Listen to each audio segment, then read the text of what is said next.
Hindi kailangan bawasan o dagdagan kasi napakaganda ng pagkakalikha ng Diyos sa tao. In spite of the much talk about imperfection, in spite of the sins we commit, we are wonderfully made. The foundation of the way we were created, the very foundation and frame of our being is wonderful. Psalm 139:14, I praise you because I am fearfully and wonderfully made. Your works are wonderful. I know that full well. So pinupuri daw nitong mga awit ang Diyos sa pagkakalikha sa tao ay sobrang maganda, kahanga-hanga. At lahat ng ginagawa ng Diyos ay kahanga-hanga. There are two troubles, and we'll call them now troubles A and B. Trouble A is about us. It's about me. Trouble A comes when we consider ourselves incomplete. Nagsisimula ang gulo pagka ang trato mo sa sarili mo ay kay kulang. Trouble comes when we reject and do not accept ourselves. Yan ang malaking gulo. Pagka hindi mo matanggap ang sarili mo, tinatanggihan mo, tinatatwa, pinapalayas mo ang iyong sarili. When you deny and reject your genes, your looks, your unique giftedness and talents and circumstance and reality, trouble begins. Pero laging ganyan ay tinuturo sa atin ng libro.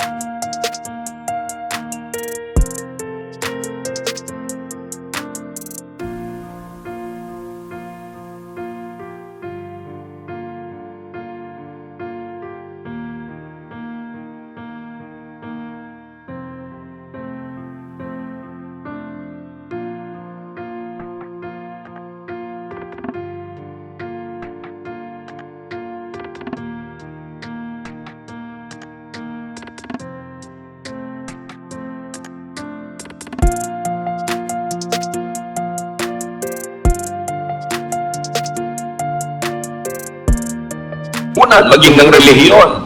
Kulang ka, mali ka, marumi ka, sira-sira ka, giba-giba ka. While up to a point that might be true because of sin, but the very foundation and frame of the human being as created by God is wonderful. Trouble comes when we forcefully change ourselves to suit misapplied standards and oppressive expectations. When you're always made to conform. Nakikita ninyo kahit sa mga subject sa schools, may mga subject na scientific, may mga subject na creative, may mga subject na physical, tulad ng PE, may mga subject na naka-incline sa mga numbers, meron naman sa mga social skills. Iba-iba ang kakayahan ng tao, kaya merong iba yung may favorite subject, merong hindi nila masyadong favorite, merong mataas ang grade nila sa subject na yun, merong hindi dito. Bihira naman yung ang taas ang grade mo sa lahat. At yung mga tao matataas ang grade sa lahat, sa school, kadalasan sa practical life, doon naman sila medyo deficient. Sa love life ko minsan, saksakan ng talino sa school, pero pag dumating na sa pag-ibig, di ba? Parang walang alam. Kanya-kanya tayo ng specialties na ibinigay ng Diyos. At hindi mo dapat sinusukat ang sarili mo sa specialty ng iba, hindi mo dapat kinukumpara ang sarili mo dahil lagi ka lang magiging kulang. Trouble comes when we depend on other people and other things to fill us up. Pag laging kulang ka, yung pagtingin sa buhay, ang mangyayari ngayon, sasandal ka, aasa ka lagi sa mga bagay at sa mga tao para ka laging maging kumpleto. At pagka lagi na ikaw ay naniwala, na kulang ka talaga, wala kang kwenta, hindi ka karapat-dapat, what will you do all your life? To strive to be liked, to be accepted, to be praised, to be admired, to find your value in how other people measure you. Sa simula pa lang, it's headed for disaster. Kung nagsisimula ka pa lamang sa buhay mo, nang iniisip mo na agad, kailangan mo ng ganito, kailangan mo ng ganon, kailangan mo umasa kay kuya, kay ganito, kay ate. Dahil kulang at kulang ka, ano mangyayari? Lagi kang naiinggit, lagi kang manitibugo, lagi kang kulang. Sabi nga ni Shakespeare, desiring this man's art or that man's scope, with what I most enjoy, contented least. Lagi mong hinahangad yung talento ng iba, galing ng iba, yaman ng iba, at hindi mo makita yung mabuti tungkol sa iyong sarili. So ang lagi mo na lamang hinihingi sa mga tao, come into my life, change me, complete me, fill me, make me whole. At yan ang fantasy ng romance. When a girl is made to feel that she is nothing but a missing rib that has to be found. When a man is always made to feel that he has a missing rib that he has to find to complete him. As we have always emphasized, union in marriage makes you one with somebody in a partnership. But even before that partnership, even you don't have that partnership, you are one, you are whole, you are not one half. Yan ang fantasy ng romance at sometimes yan din ang fantasy ng religion. No? Nakalahati ka lang. No, nilikha ng Diyos ang tao buo. Kahit si Adam, nilikha niyang buo. Sabi lang nila, it's not good that is alone. Bigyan ng kasama para mag-enjoy. Pero isa siyang taong buo. Hindi niya kailangan umasa sa ibang tao para sa kanyang pagiging buo. Anong nagiging bunga pagka tayo ay laging umaasa sa iba? Dependence. And dependence brings about addiction. Kaya yung mga taong emotionally weak, mai-inlove sa isang tao, siyempre sa simula maganda yung pag-ibigan, pero kahit yung binaya naging monster na, naging halimaw, inaabuso na siya, kinakawawa, binubugbog, hindi siya makaalis. Kasi addict na siya. Kailangan ko ang tao to feel me. Para niya ako pasayahin. Kailangan ko siya lagi. At pag lagi mong kailangan ng tao, what does it lead to? Possessiveness. And of course, possessiveness is caused by jealousy. Or it brings about further jealousy. Kaya yung mga taong sobrang kailangan ng kapwa-tao, seloso. Huwag kang tumingin sa kanya. Huwag kang makikipag-usap doon. Sa akin lang, sa akin lang. Kasi pag nawala ka sa buhay ko, hindi ako mabubuhay. Isang malaki kasi mga pinanganak nga, wala yung taong yan eh. At kung yung kinahuhumalingan mo ngayon, na-meet mo nung 18 ka o 24, anong ginawa mo bago mo siya na-meet? Hindi ka buhay? Buhay ka nun. Mabubuhay ka before a romance, without a romance, or after a romance. Huwag kayo masyado nagpapaulol sa mga fantasy ng mga Valentine's cards. No? Kaya ka nagiging dependent sa tao. And when you're always jealous, you become fearful. And because this person, no matter what he does or she does, cannot really give you what you want, because what you want does not exist. It's a fantasy. You will always have frustration. Kaya ang saya-saya nitong bride, blushing bride, marching down the aisle para ikasal. After 3 months, nagkangangal-ngal na. Hindi niya maibigay sa akin ang aking pangangailangan. Yun, ang giniting mo sa tao mo, taga-feel sa iyong pangangailangan. Di ba? Magnangangal-ngal ka sa harap ng lahat. Dahil hindi na-feel ang iyong expectation. It leads to a fruitless and endless search. And it leads to a symbolic hell or evil spirits in your life. Trouble B is about the other person. Remember yung trouble A, kulang ako, punuin mo ako, kailangan kita. Trouble B naman comes when we consider others, especially people close to us, as incomplete and substandard. Daddy, kulang ka. Husband, kulang ka. Kailangan punuin kita. Wala kang utak. Ako ang may utak. Ilalagay ko yung isip ko sa loob ng utak mo. Diba? Wala kang diskarte. Ako meron. Hindi ka marunong. Ako meron. Ito ang lagi natin ginagawa sa mga partner. Ginagawa ng parents sa mga anak. Anak, hindi mo alam kung anong bagay sa'yo. Huwag kang mag-aral niyang arts. Walang pera dyan. Pity. No? Yung marunong pa yung magulang doon sa anak kung ano yung gusto ng anak. No? Lagi natin sabihin, akong nakakalam niyan, hindi ikaw. Ang mga sons and daughters, marunong pa rin sila sa magulang nila. Dapat ganito palakad ng bahay natin, ganito palakad ng ating mga pamumuhay. Mga kapatid na hindi magkasundo. No? Dahil dapat ganito ka, kamukha kita. Mga magkakaibigan. Huwag mong kainin yan, ang kakainin natin yung gusto ko ang tama. Kulang ka, ako puno, pupulang kita. Another lie. Kasi kung puno ka, puno rin yung kapwa mo. Trouble becomes when we reject them or accept them only partially. Mahal mo lang yung anak mo kung kamukha mo. Mahal mo lang yung anak mo kung yung mga talent niya, gusto mo, pag iba na yung talent niya, ayaw mo na siya. So, hahanap ka na ibang anak na paborito na kamukha mo. Trouble be comes when we feel other people with ourselves. Hindi dapat ganyan ang kulay na isinusuot mo. Dapat ganito. Hindi dapat ganito. Dapat yung standard ko. Now, when we are raising children, that's alright because that's standards. Kasi blanco sila, walang kaalam-alam. Pero oras na yung tao na de-develop na yung personality, we allow them to be how God wanted them to be. Kung paano sila nilikha ng Diyos. Kung ano yung talentong ibinigay sa kanila, yun ang dapat natin silang bigyan ng laya na hanapin nila. Yung kanilang buhay doon sa talento, sa hiling, sa galing na ibinigay sa kanila ng Diyos. Trouble becomes when we force them to change to suit our taste. And all of this, major issues happen between husband and wife. Ang pag-aasawa ay isang walang patakarang pagtanggap. Hindi siya isang reformatory institution na iibahin kita. Babaguhin ka ng aking pag-ibig. Sa teleserye lang yun, walang nagbabago. So kung hindi mo gusto yung buong tao, huwag mong pakasalan, inaasahan mong mababago mo. Ngayon kung nagbago siya dahil siya ay naging sumusulungin sa Diyos, nagkusa, bonus. Pero hindi mo kayang baguhin ng isang tao. Yung let me change you, let me fill you, let me refit you to fit my fantasy. You know what's wrong with that? There will be domination. Dodominahin mo ang iyong kapwa. Because for you naman there should be conquest. Therefore, there will be colonization. You colonize the other person's brain with your thoughts. Gusto mo mag-isip siya tulad mo. Gusto mo thoughtful siya sa ganitong bagay. Hindi niya kakalimutan ng ganitong bagay.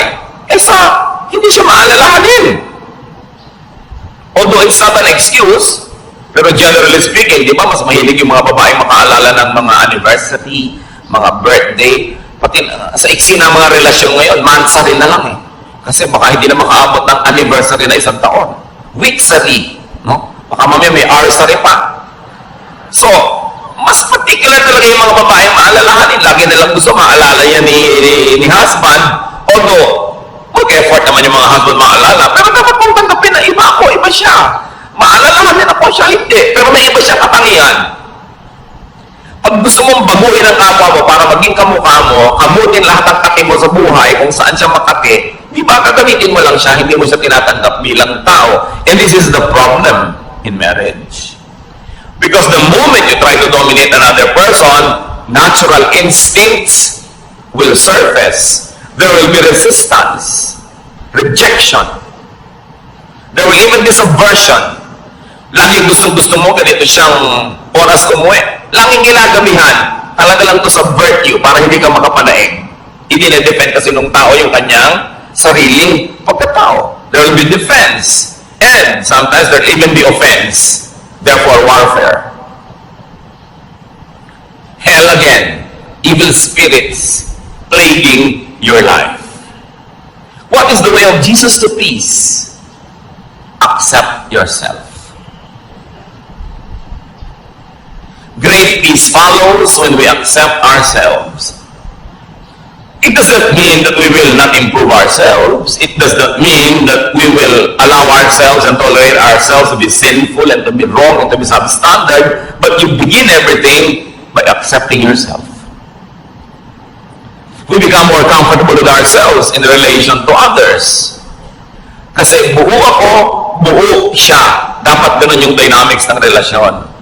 Hindi yung kulang ako, punuin mo ako, or kulang ka, pupunuin kita. No, pareho kayong puno. We become more comfortable with ourselves when we are alone. Isa yan talaga sa mga pinakamalulubhang sakit ng maraming Pilipino. Hindi kaya mag-isa. Hindi makakain mag-isa, hindi makalakad mag-isa, hindi maka-enjoy mag-isa. We dread aloneness. And we become like clinging vines. And when you become like a clinging vine, you will choke people around you. Yung lagi kailangan nandito ka, nandito ka, nandito ka. Paano ka mga tao active, mga gagawin, may mga hinahabol na mga pangarap, kailangan lagi silang nakapaligid sa'yo para magkaroon ka ng kahulugan. Kailangan maging komportable ka sa sarili mo kahit na mag-isa. There are times may mga kasama ka, enjoy, but you must also enjoy aloneness. Kasi kung talagang gusto ng Lord na lagi kang may kasama, dapat nilikha kang may mga kakambal, yung kabit-kabit kayo. Yung hindi kayo nagkakahiwa-hiwalay. Di ba pag may pinapangarap mo ng kambal, ino-operahan ba natin para magkahiwalay? Dahil mahirap yung may kakambal.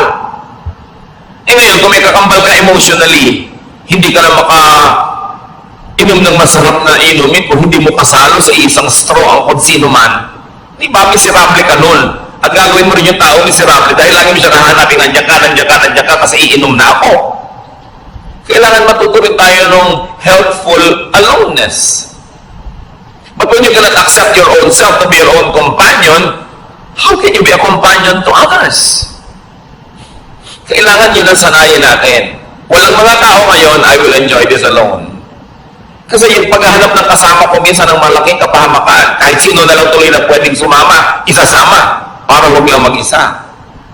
Self-acceptance is the foundation of self-love and self-appreciation. Hindi yan masama. Anong sabi ng Panginoong Yesus sa Mark 12:31? Love others as much as you love yourself. No other commandment is more important than this. So we are not being forbidden to love ourselves, but we are only being reminded, yes, love yourself, but in the same way, love others also. Huwag yung love yourself lang and forget others. At hindi naman love others only and forget yourself. Pareho yun na mali. Irespeto mo ang kapwa mo, irespeto mo rin ang sarili mo. Hindi naman yung binabastos ka na, ang respeto mo pa. Eh hindi ka na nire-respect. Mahal mo ang sarili mo tulad ng pagmamahal mo sa iba. Why? Because you cannot give what you do not have. How can you understand others when you don't understand yourself? How can you be kind to others when you're not kind to yourself? How can you love others when you don't love yourself? Self-acceptance is the foundation of self-tolerance. At mahirap to be intolerant to your own self. May mga tao lactose intolerant. Hindi sila pwedeng uminom ng gatas. Eh kung intolerant ka sa sarili mo, yung sarili mo hindi mo matanggap, hindi ka pwedeng mapag-isa, ano mangyayari? And self-acceptance is the foundation of genuine self-forgiveness. Many people cannot forgive others because they also never forgive themselves. So, pinahihirapan nila ang sarili nila at pinahihirapan din nila ang kanilang kapwa. Self-acceptance is the foundation of healthy autonomy. Ang tao dapat masarap na may kasama, masarap na kasama, pero pwede rin walang kasama. Kasi kasama mo ang Diyos. Kahit kailan hindi ka pwede mag-isa. Kasi tinitirhan ka ng Espiritu ng Diyos. Kung minsan nga, lagi ka may kasama, hindi ka tuloy magkaroon ng oras sa makipagsarilinan sa iyo ang Diyos dahil laging may abala. Laging may iba. We should learn healthy autonomy. When we accept ourselves, when we realize our wholeness, we do not excessively depend on and attach to people and things. We socialize, we enter relationships for additional enjoyment, for mutual upliftment, not for dependence. Dapat papasok ka sa relasyon, makikipagnobyo ka, mag-aasawa ka, makikipagkaibigan ka, hindi para ka may sandalan, at hindi rin para meron kang buhatin. Pareho kayong nakatayong mag-isa, nabubuhay, gumagawa ng paraan, naghahanap buhay, nag-aaliw sa sarili, nagpapasaya sa sarili, nagpupundo sa mga bagay. Tapos, you share for enjoyment. You share for additional happiness and additional joy and pleasure. Pero hindi ka nakikipagrelasyon para ka sumandal o sandalan. Nagtutulungan kasi pampadagdag sa buhay. You are a whole wonderful. You are an individual, an autonomous unit.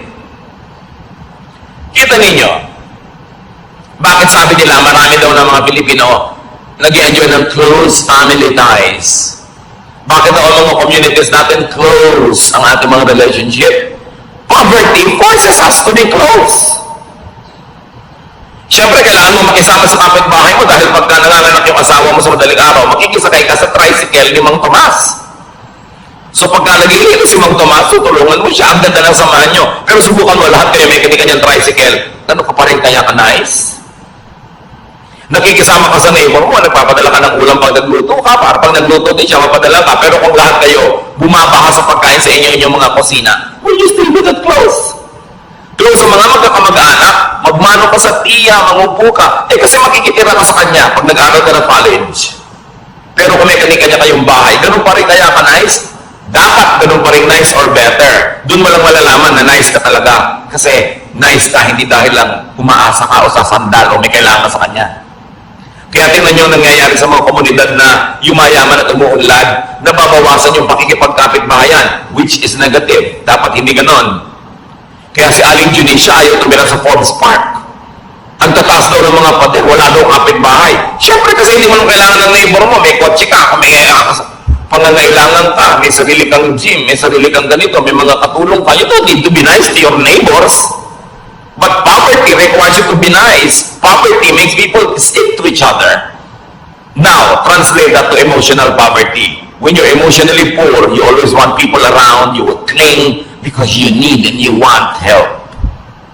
Kaya dapat mapayaman mo yung sarili mo emotionally to the point na, I don't need you to live, but I want you to be around because I have a lot of love to give to you. And because you are nice and I enjoy your presence. Pero hindi dahil hindi ko po maiwan ang asawa ko kasi wala po akong hanap buhay. So kung meron ka pala, iniwan mo na matagal na, no? So hindi ka lang nandyan dahil love mo siya kasi nakasandal ka. So ina-advise ko nga kahit sa mga babae, magnegosyo kayo, maghanap buhay kayo, para kung talagang hindi nyo matiis, binubusan kayo ng kumukulong tubig, pinapakuhan kayo sa inyong bungo, ginagapos kayo sa langgaman, malayasan nyo. Hindi ako makalayas dahil wala akong kakainin, wala akong gagasin. So hindi mo lang kanadya dahil mahal mo kasi dependent ka. At kung economically, dapat autonomous ang tao, dapat autonomous ka rin emotionally. Hindi ibig sabihin, magpapader ka na, hihiwalay ka na dahil hindi mo na kailangan. Pero pagka hindi mo kailangan yung neighbor mo, tapos hindi ka pa rin nagpader, nakikipagmabutihan ka pa rin, ibig sabihin, genuine. Yung pakikipagmabutihan mo, walang ulterior motive. Kaya sobrang pakikisama system natin sa Pilipinas kasi umaasa tayo sa kapwa. Kaya tingnan nyo yung mga financially independent, hindi na masyadong nakikisama. Kasi hindi ka na nila kailangan. Pero hindi yun ang dapat mangyari. Hindi kita kailangan, pero nakikisama pa rin ako sa iyo kasi nais ako talaga at nais ka rin naman at mas masarap yung buhay na magkakasama tayo. Yun yung si Adan eh. It's not good to be alone. Pero pwede alone. In other words, people are additions to our happiness, not a wall to lean on. Kung yung titingnan yung mga asawa, kamag-anak na nandyan lang kasi dapat kong asahan. Strive to be autonomous. At saka yung mga asawang babae na walang income pero tumanda na kayo, nagka-losyang sa pagtatrabaho sa bahay. Ang totoo niyan, dapat binibigyan kayo ng allowance sa asawa nyo na inyo talaga. Di ba? May allowance sa mga bata, but ang wife walang allowance. Ang ibinibigyan mo pamalengke. That's for all. Yung siya, paano? Di ba? Tapos birthday niya, regaluhan mo pa ng magandang kaldero. Para maipagluto ka na naman niya ng masarap. Bibigyan mo ng kalan, ng refrigerator. Ang wife, ang nire-regaluhan, yung pang kanya. Hindi yung pang lahat. Kasi regalo mo rin sa sarili mo yun kung kalan. Diba? Kailangan yung pangkanya. At kung sasabihin, ako naghahanap buhay, subukan yung mga wives, so kayo gumawa sa bahay. Kung may isuot yung mga asawa niyo pagpasok sa opisina, kumidat ng pagkain, siya ang magbayad ng mga Meralco, pumila sa mga bayarin na tubig, subukan nyo. Kaya dapat yung mga wives ay sariling allowance yan. Para hindi naman kung biglang gusto kayong layasan, walang pamasahe. Gusto magpakamatay, hindi makabili ng lason. Kasi talagang walang kapera-pera. You should strive to be autonomous. So that you say, husband, I stay because I like, not because I need you. Not because I depend on you. It's a distorted kind of relationship. So poverty reduces people. Emotional poverty also reduces people. Kaya dapat pinapaunlad mo yung buhay mo economically, pinapaunlad mo yung buhay mo emotionally, kaya mong tumayo sa sarili mong mga paa kasi nilikha ka ng Diyos buo. Tingnan niyo yung babae na nakapanayam ng Panginoon sa balon. Paborito ng karakter na ito kasi buhay niya talagang tayo yun eh. John 4:15-18.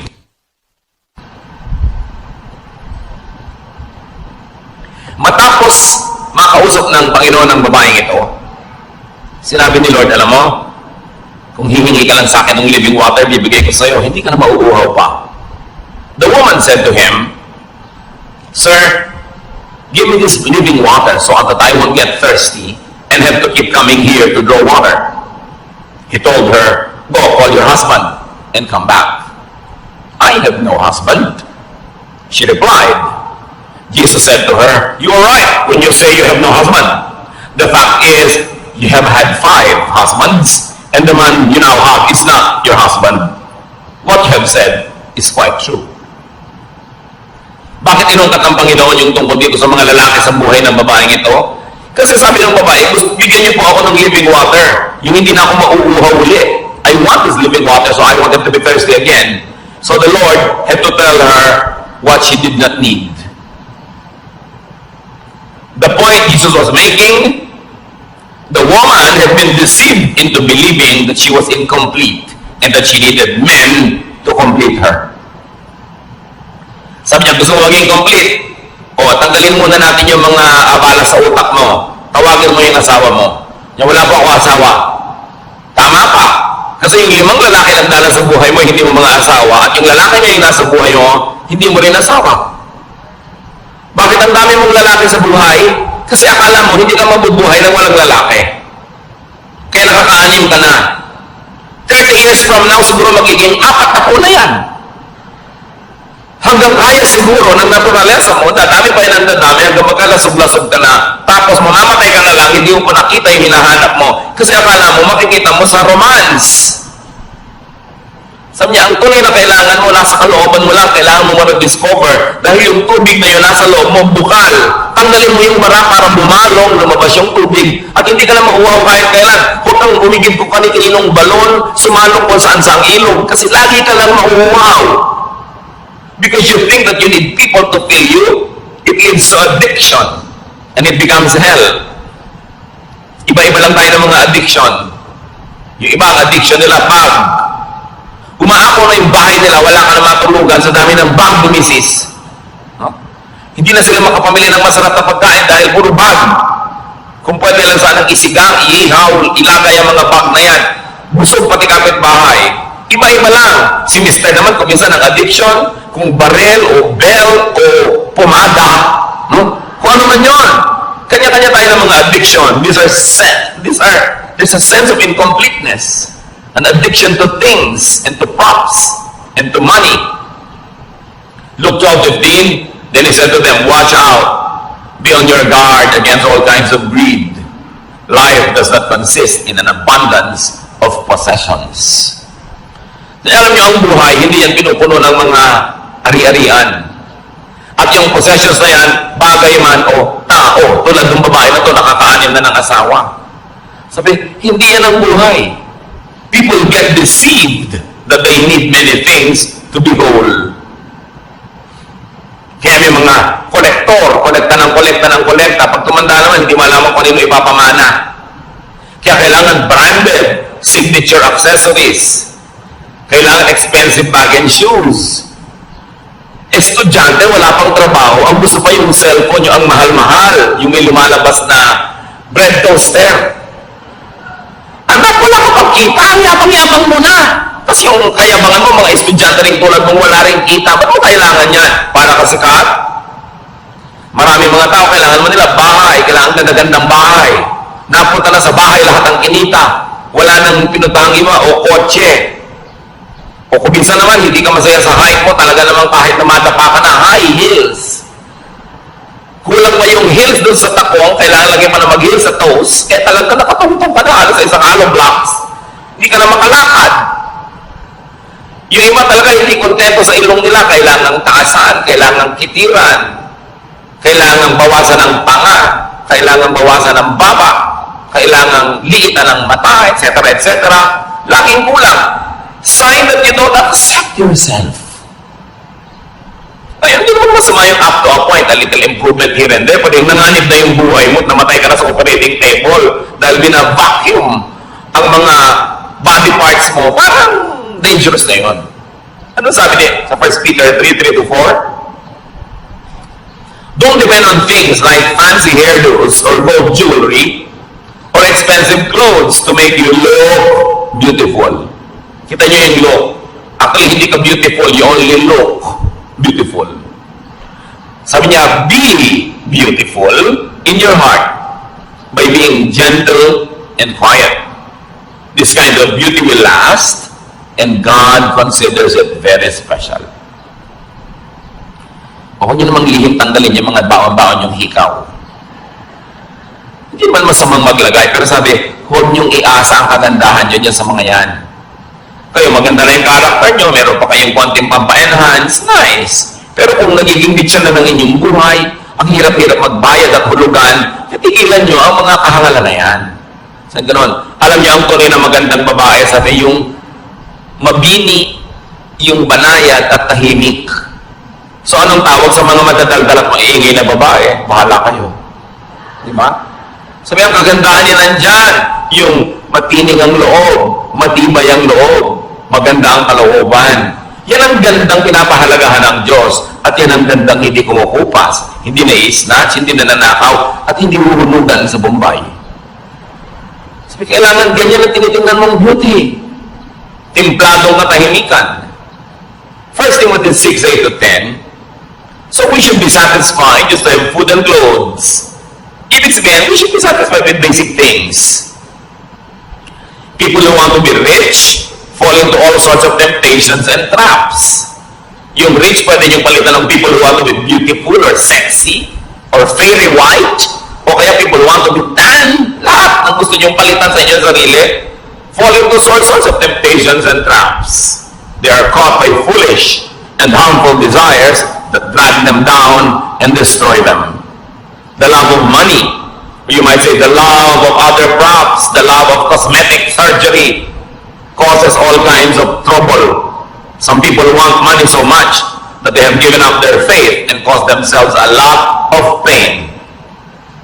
Kung kailangan, tatapin mo yung sarili mo. Kung may konti ka lang may improve na hindi sobrang magastos, hindi dangerous to your health at easy to maintain, pwede. Pero kung magiging pasanin mo sa buhay, yung sa dami ng operasyon mo sa mukha, tawang-tawa ka na, sabi mo pa. Kasi hindi ka makatawa na matipilas yung pisngi mo, parang kawawa ka naman. Diba? Yung hindi ka na makahinga dahil sobrang nilitan na yung butas ng ilong mo. Dati isang hinga mo lang kahit 1 week na oxygen, nasa lungs mo na. Ngayon, hirap na hirap kang suminga. Para ka nang bisugo na tinanggal sa tubig. Ang hirap naman nun. Diba? So dapat yung easy to maintain. Huwag yung kung ano pinaglalagay mo sa loob ng katawan mo, tapos pagka lumilipat-lipat kung saan-saan, pahinga. This will disempower them also.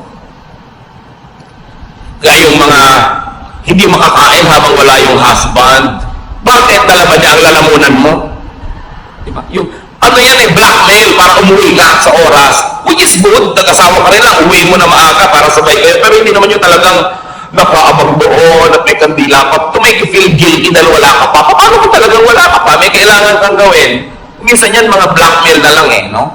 Minsan, ang sarap siyempre ng family, kumakain lagi sabay-sabay, very ideal, parang sine. Pero sa tunay na buhay, siyempre may nata-traffic, may nag-overtime, merong may kailangan gawin, it can be very oppressive pag laging gusto nyo yung mga ganun seremonya. Masarap yun paminsan-minsan at pag natural at likas, pero pag pilit na, it becomes oppressive. Pag laging gano'n ang pamamalakad mo sa iyong pamilya, anong gusto mong anak mo lahat? Makawala, mag-asawa ng maaga, tumakas, para lumaya. Kasi maraming opresyon.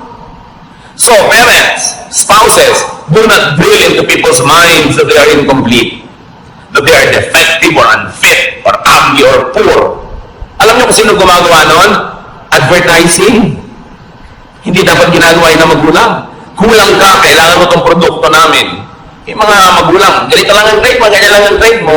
Kung nakikita nyo that they're doing their best, meron sila sigurong ibang kakayanan.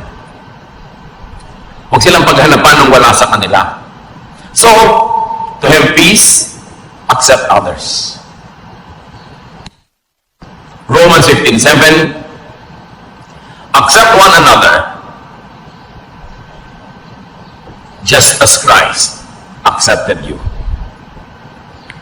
Kung paano tinanggap ng Diyos, warts and all, walang patakaran, buong pagtanggap, ganun daw ang gawin mong pagtanggap sa kapwa. But instead of accepting others, we insist on reforming them. It's God's work, not our work. And we reject them when they don't comply with our specifications. Kaya marami mga tao, lumalaki sila emotionally sick because their own parents reject them.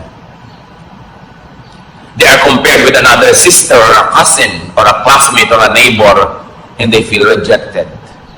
And once rejected, people also tend to reject others because they become defensive. Kaya ang dami mga tao emotionally poor. Kaya yung mga nire-reject na ganyan, meron lang isang magpakita ng konting kabaitan na regaluhan ng chok ng 3 araw na sunod-sunod na in love na. Paano?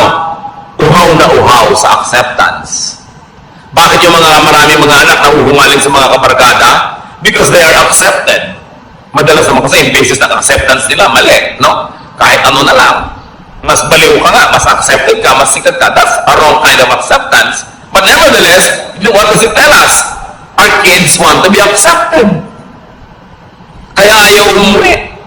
Gabi na, kung pwede na lamang na bukas na umuwi. At pag buliwanag, gusto na lumipad at mawala. Maybe they don't feel accepted at home. Kasi gusto mo may anak ka naman iparata sa community, maipagyabang, hindi mo tanggapin, mahalin, linangin yung anak mo kung ano man siya. 1 Corinthians 7:7, sabi ni Paul, I wish that all men were as I am, but each man has his own gift from God. One has this gift, another has that. Sabi niya, ikaw ko lang masusunod, gusto ko lahat kayo katulad ko Pero, di naman pwede yun. Bawat isa, may kani-kanyang tinanggap sa Diyos na kakayanan. At kung ang Diyos sa kanyang karunungan ay piniling ibigay sa iyo kakayanan A, therefore, wala sa iyo yung kakayanan B, sa iba naman yun ibibigay.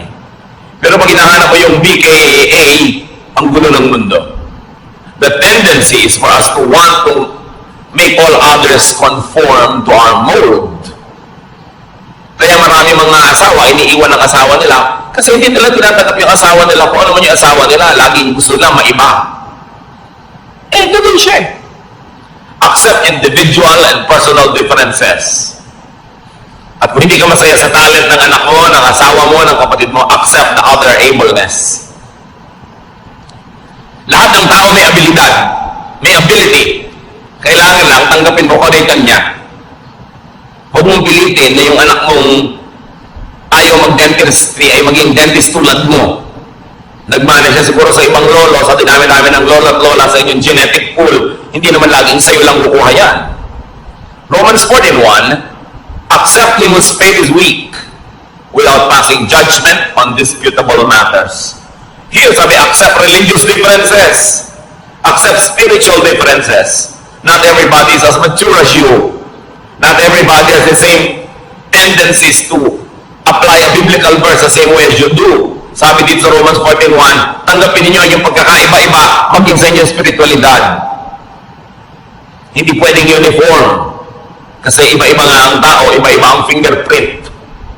Romans 12:10, love each other and honor others more than you do yourself. So, find, accept, celebrate, and honor the true, the good, and the beautiful, so to speak, in every person. Bakit hahanapin mo yung iba, yung wala? I-emphasize mo yung napapangitan ka, may maganda sa kanya. Acceptance of others is a foundation of love, of appreciation, tolerance, and even genuine forgiveness. And here we go to the heart of the matter. Yung iba nagtatanong, bakit po nag-forgive na ako pero may pain pa? Bakit nagpatawad na ako pero may hapdi, may kirot? You are not forgiven. Probably you have only stopped being hostile. You have stopped the war. Probably you went into a ceasefire, but you have not really forgiven. That's why there's still the pain. You are able to truly forgive only when you truly know and understand and accept the person. Yung hindi, sige, pinapatawad na kita, pero mo, siguro nasigawan niya ako kasi gutom siya noon. Kasi mataas ang blood sugar niya. Kasi may monthly period siya. O kasi luka-luka siya. Di ba? Kasi may lahi sila noon. Kasi genetically, ganito sila. Nung naiintindihan mo siya, doon ka ngayon huhugot ng pagpapatawad. Pero pag hindi mo naiintindihan at hindi mo tinanggap ang kalagayan niya, ceremonial lang yung patawad mo. It's only a cessation of hostilities. It is only a declaration of a ceasefire. But forgiveness, real forgiveness, has no more anger. Well, you can be cautious. Hindi naman ibig sabihin you forgave, you forgot to be cautious na you might want to avoid being the victim again because you're cautious, but no ill feelings. Siguro iwasan mo na maulit o mabigyan siya ng chance ulitin yun, pero wala ka ng hapdi kasi naunawa. Kaya maraming magulang, kahit ang tingin ng mga ibang tao sa anak nila kriminal, mahal pa rin nila, hindi ang bait-bait ng anak ko. Kasi pinapanganak pa lang yun, pinagili pa lang, tinanggap na talaga nung ina ko yung buong pagkatao ng anak. Kaya pagka halimbawa, ang sungit-sungit ng anak, kasi alam niyo nung bata, nahulog niya sa duyan. Nahulog lang, naging ganyan, galing sa 7th floor. Okay. So, naiintindihan ko yung anak ko. So, intindihin nyo. Kaya hindi halos maubos ang pagpapatawad ng magulang sa anak kasi iniintindi. Kasi tinatanggap. So, kung may papatawarin kayo, huwag lang sabihin, sige, papatawarin na kita, tama na, tigil na. Unawain niyo yung buong dahilan kung ba't niya nagawa niya. At pag naunawa niyo, baka maawa pa kayo, mamahalin niyo pa. Ganun ang pagpapatawad ng Diyos. Dahil kilala tayo ng Diyos, alam niyo yung genetic makeup natin, alam niyo yung emotional and chemical situation ng buhay natin the moment that we run short of God's glory. That's why God understands, God forgives, and God loves. Kaya ang sabi, as God forgives you, you forgive one another. Para hindi yung nagpatawad ka kunwari, pero may dala ka pa rin dito, nakabaon. Pagka nakante, pagka naprovoke, lumalabas uli. Kasi hindi nang unawa. That is why many people forgive, yet remain angry. There is no acceptance of the other person. Therefore, no forgiveness. Therefore, no peace. Ang tunay na pagpapatawad nangyayari lang pagka tinanggap mo at doon ka lang nagkakaroon ng tunay na kapayapaan. How does that happen? How to get on the Jesus way of peace through acceptance of self and others? Now, this teaching is not easy to understand or follow. It takes a new mindset to appreciate and obey this. Hindi ka makakapagpatawan, hindi ka makakatanggap ng kapwa hanggang hindi mo iniiba ang korte ng iyong utak. So how do you get God's peace? Through acceptance of yourself and others. Change your mind. It happens in the mind. Change the way you think. Change your principles and lifestyle. Romans 12:2, let God change the way you think. Then you will know how to do everything that is good and pleasing to Him. You want to be able to forgive? Change the way you think about the person. Change the way you think about yourself. Change the way you think about what proper is and what it is not. Change the way you think about your expectations. Accept the person as you would accept yourself. Then you will begin to understand and you will have the power to forgive because it comes from deep understanding. Anong reaction ng mga tao nun kay Jesus sa kanyang mga turo na to? Tinuturo niya, love your enemy, feed your enemy, forgive. Mark 1:27. The people were so amazed that they asked each other, what is this? A new teaching and with authority. Yung iba tuwa.